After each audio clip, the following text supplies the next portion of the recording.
Okay, we got a spot prepared for 30 yards of compost.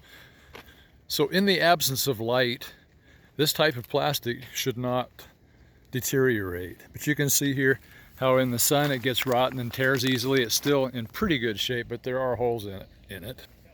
So I also put carpeting like this. I put carpeting underneath the far end, which is where most of the compost goes. This big truck has a tractorized bed floor, and it will just conveyor belt right out of the back of his truck onto this plastic sheeting. And then we'll use it up as much as we can. But where we're ordering so much to get a better price all at once, I needed a place to protect the compost from being ruined by the root crop weeds that come up, like morning glory, bindweed, and the white top, which is just terrible. This little pile right here is sitting on compost. I mean, sitting on carpet. This is sand.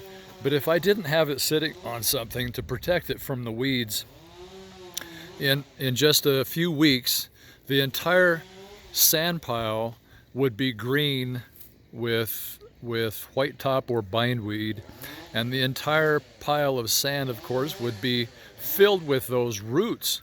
So if we were to distribute the sand into the garden with those roots in it, all we're doing is spreading the weed roots around in our yard, and I don't want to do that. It's a terrible weed problem, but we've learned to deal with it. You can see we have weeds, and you just maintain the weeds.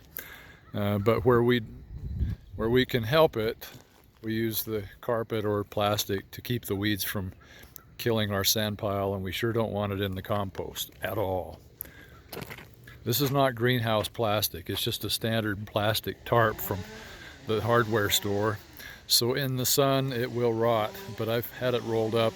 There's a few minor holes in there, but it'll work great, and we'll use the compost pile fast enough that we won't have any problems.